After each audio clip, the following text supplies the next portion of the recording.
ठंड में ससुराल की हरी भरी रसोई। रसोई में खड़ी रेखा चूल्हे पर साग बना रही होती है। हल्की फुल्की ठंड की शुरुआत हो चुकी थी। मम्मी, और कितना टाइम लगेगा डिनर बनने में? अब तो भूख के मारे चूहे भी मेरे पेट में खो खो खेल रहे हैं। रसोई में साग भूनते हुए। अरे बनाने में ही लगी हुई हूँ, 2 मिनट की मैगी थोड़ी है जो डिनर तुरंत बन जाएगा। हरी भरी साग सब्जी बनने में थोड़ा ज्यादा समय लगता है। हरी भरी साग सब्जी बनने का सुनकर डाइनिंग टेबल पर बैठी पाखी ने मुंह भींच लिया। ओहो शिट, लगता है आज मम्मी ने फिर से मेन्यू में हरी भरी सब्जी की बलि चढ़ाई है। कुछ देर में रेखा रसोई से गर्मा गर्म भाप निकलता साग का बाउल संभालते हुए खाने की मेज पर सजा देती है। आहा, क्या बात है। भाग्यवान, आज तो डिनर में तड़केदार साग बनाया है। आहा, ठंड के मौसम में डिनर का असली मजा तो हरी भरी सब्जी खाने में ही आता है। हाँ जी, सही कहा। और हरी भरी सब्जी खाने से शरीर में ताकत भी आती है। आज मैं सब्जी खरीदने बाजार गई थी तो देखा बाजार में साग आने लगा है, इसलिए 1 किलो ले आई। ठंड के मौसम में ही तो बाजार में खूब हरी भरी साग बिकती है, वरना गर्मियों के मौसम में तो 2-4 दिन गिन चुन कर ही हरी सब्जी देखने को मिलती है। ऊपर से गर्मियों में सब्जियों के रेट में इतनी आग लगी रहती है कि कोई हरी सब्जी खरीद नहीं सकता और ना खा सकता है, और वो सब्जियां ज्यादा स्वाद भी नहीं हो लगती। जो स्वाद सर्दियों की हरी भरी सब्जी में बने खाने में आता है ना, और साग सब्जी में थोड़ी सस्ती मिल भी जाती है। सस्ते के चक्कर में तुम भर भर के साग उठा लाई हो। पर मम्मी, तुम्हें अच्छे तरीके से पता है ना कि मुझे ये हरी भरी साग सब्जियां खाना पसंद नहीं है, तो मेरे लिए अलग से सब्जी बनाई है कि नहीं? हाँ बनाई है, तेरे लिए अलग से ही सब्जी लेकर आती हूँ। हे भगवान, पता नहीं कैसी नखरीली लड़की पैदा की है मैंने। हरी सब्जी खाने से तो जैसे इसको एलर्जी हो जाती है। अरे ठंड के मौसम में हर कोई कितने चाव से हरी सब्जी खाता है, पर इसका तो हरी सब्जी से 36 का आंकड़ा है। बुदबुदाते हुए रेखा रसोई के अंदर से गर्मा गर्म रोटी और साथ में पाखी के लिए अलग से बनाई हुई आलू कतली लाकर डाइनिंग पर रखती है। क्या मम्मी यार, कभी तो आलू कतली के अलावा कोई और दूसरी सब्जी ऑप्शन में बना दिया करो। इससे बढ़िया तो आप मेरे लिए शाही पनीर बना देती। ठंड जब से शुरू हुई है, कभी तुम टिंडे, तोरी, लौकी यही सब रसोई में रेगुलर बना रही हो। शाही पनीर तो बनाकर खिला दो या नॉनवेज बनाकर खिला दो। हाँ, मैंने तो जैसे होटल खोल रखा है ना, जो एक बार में 10 सब्जी की वैरायटी बनाती रहूं। इतनी देर से रसोई में खड़ी खड़ी खाना बनाने में मेरे पैरों की हालत खस्ता हो गई है। चुपचाप से आलू कतली से रोटी खा ले, वरना रसोई खुली है, जाकर खुद अपने हाथ पर चलाकर बना ले। ऐसा बोलते हुए रेखा की बातों में थकान के साथ थोड़ा गुस्सा दिखता है, जिसे देखकर पाखी चुपचाप डिनर करती है। आप कौन इतनी ठंड में किचन में जाकर मेहनत करे। वैसे ही आलू कतली आपने थोड़ी ड्राई बनाई है, थोड़ा तरी वाली बना देती तो खाने में मजा आ जाता, लेकिन कोई बात नहीं, मैनेज कर लूंगी। पाखी चुपचाप सूखे आलू से खाने लगती है तो वहीं उसके माता पिता बड़े ही पसंद तरीके से साग के साथ डिनर करते हैं। आहा, बहुत ही बढ़िया घी वाला साग बनाया है तुमने रेखा। आज तो गांव के देसी खान पान की याद आ गई। पाखी, तेरी प्लेट में थोड़ा सा साग डाल दूं? चक्कर देख, बहुत ही बढ़िया बना है। नहीं मम्मी, ये हरी भरी सब्जी आपको ही मुबारक हो, मैं तो आलू कतली खाकर खुश हूँ।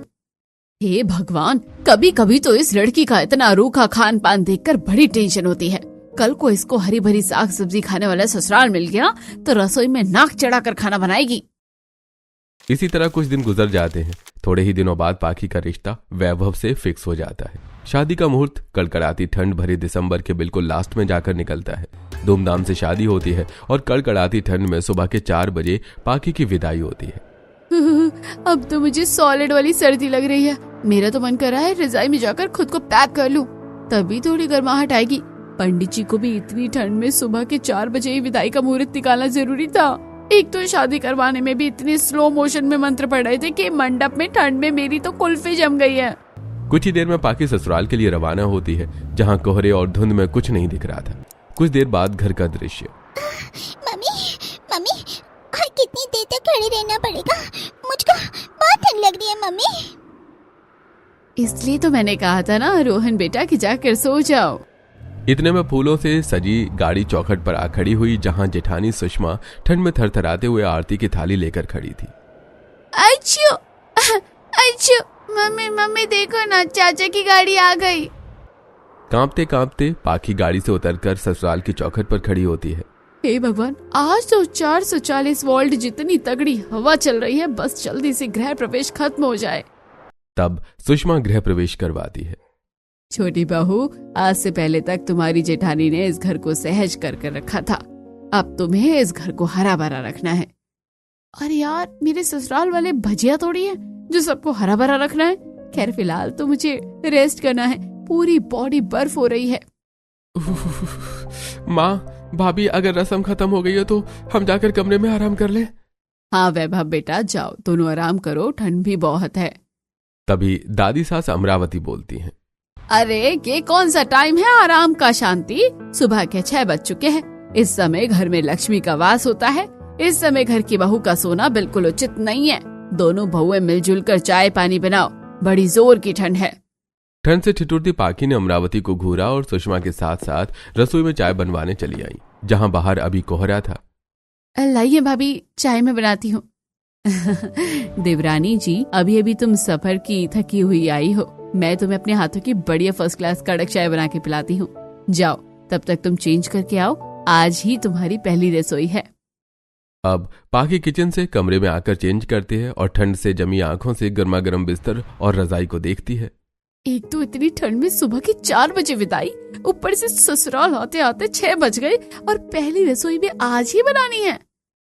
मोटा सा शॉल और स्वेटर पहनकर पाकी दोबारा रसोई में आती है। देवरानी जी, चाय लगभग बन गई है, 1-2 मिनट में उबाल और आ जाएगा तो छान कर बाहर ले आना प्लीज।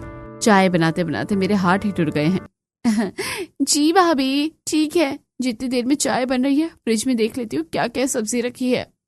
फ्रिज खोलते ही अंदर से आती ठंडी बर्फीली हवा से बहुत सिहर गई। फ्रिज में से एक भी सब्जी नहीं थी। फ्रिज में तो सब्जी तो दूर एक हरी मिर्च भी नहीं है। चलो अच्छा है, वैसे भी मैं सोच रही थी अपनी मनपसंद चाप और पनीर बनाने के लिए वही बनाऊंगी। कम से कम ठंड में हरी भरी सब्जी काटने, छीलने, धोने और बनाने में से तो बचूंगी। कुछ ही देर में पाकी गर्मा गर्म चाय छानकर सबके लिए बाहर लेकर आती है, जहां हॉल में पूरे ससुराल वालों और रिश्तेदारों की भीड़ थी। सभी हीटर के आगे बैठे हुए थे। वैसे शांति भाभी, आपने वैभव की शादी ठंड के मौसम में रखवाकर सही किया। कम से कम बहू के हाथ की पहली रसोई में हरी भरी साग सब्जी का स्वाद चखने का तो मिलेगा। जितना ख्याली पुलाव पकाना है पका लीजिए बुआ जी, लेकिन पहली रसोई में मैं चाप और पनीर ही बनाऊंगी। मम्मी जी, बुआ जी, गर्मा गर्म चाय लीजिए। हाँ हाँ, ला दे बहू, ठंड में तो चाय के बिना गुजारा ही नहीं है। मम्मी जी, रसोई में एक भी सब्जी नहीं है, इसलिए मैं सोच रही हूँ सबके लिए पनीर और चाप बना दो। तभी शांति ने बात काटते हुए कहा। अरे बहू, अभी तो हरी भरी साग सब्जी खाने वाला मौसम है, और बाकी बची बात हरी सब्जी की तो वो तो हमारे खुद के घर की खेती है। चल मेरे साथ। शांति पाकी को ठंड में बाहर गार्डन वाले हिस्से में ले जाती है, जहां पर उसने हरी भरी सब्जियों की खेती कर रखी थी, जैसे कि पालक, बथुआ, सरसों, ताजे रसीले टमाटर, हरी भरी बैलों में बैंगन, तोरई और लौकी लटक रहे थे, जिसे देखकर पाकी हक्की बक्की हो गई। तो छोटी भाभी, कैसी लगी आपको हमारी ऑर्गेनिक सब्जी की खेती? अच्छी है। ये हरी भरी सब्जी वाला खेत देखकर तो लग रहा है मेरे ससुराल वाले प्योर देसी किस्म के हैं। बहू, तुझे जो भी हरी सब्जी बनानी है इसमें से तोड़ ले। कई भैंस पानी में। अरे मुझे तो हरी भरी सब्जियां छांटना भी नहीं आता, तोड़ूंगी क्या खाक। पहले तो पाकी खेत में जाकर हरी सब्जियों को आंखें गड़ाकर देखने लगती है, क्योंकि सारी की सारी सब्जी ओस में भीगकर गीली थी। सबसे ताजी और फ्रेश तो ये फूल गोभी लग रही है, इसे निकाल लेती हूँ। पाकी ने जोर लगाया, जिससे पूरी की पूरी फूल गोभी डंठल और जड़ के साथ जमीन से उसके हाथ में आ गई, जिसे देखकर रज्जो बड़बड़ाई। कर दिया सब्जी का नाश। अरे बहू, इससे पहले तूने सब्जी की तोड़ाई नहीं करी क्या? ऐसे गोभी नहीं तोड़ते। तभी सुषमा ने बात संभालते हुए बीच में कहा। बुआ जी, मैं देवरानी जी को सब्जी तोड़ना सिखा दूंगी। देवरानी जी, गोभी को केवल ऊपर से निकालते हैं ताकि इस वाले डंठल में दोबारा से गोभी आ सके। तब सुषमा एक एक हरी सब्जी तोड़कर पाकी को दिखाती है। खेत में खुलापन होने की वजह से पाकी ठिठुरने लगती है। अब वो हरी भरी सब्जियों की टोकरी रसोई में लाती है। भगवान, मेरे तो हाथ गल गए इन ओस वाली सब्जी को तोड़ने में। अभी तो इन हरी भरी ठंडी ठंडी सब्जियों की हजामत भी करनी है, फिर काटना, छीलना, धोना और पकाना। उफ, ये ठंड की हरी भरी रसोई तो मुझे भारी पड़ गई है। ऊपर से इन हरी भरी सब्जियों में इतनी मिट्टी है कि इसे तो अच्छे से धोना पड़ेगा। अब पाकी बड़े से टब में ढेर सारा पानी भरकर हरी सब्जियों को रगड़ रगड़ कर धोती है। हे भगवान, हरी भरी सब्जी धोकर मेरे हाथ सुन हो गए हैं। कुछ ही देर में काट पीट करके उन्हें बनाना शुरू करती है। देखते ही देखते ताजी हरी भरी सब्जियों की खुशबू से पूरी रसोई महक जाती है। वैसे हरी भरी सब्जी बनने के बाद तो रसोई महक सी गई है। एक गोभी टेस्ट करके देखती हूँ। पाखी ने फटाफट से दम आलू गोभी में से एक फूल गोभी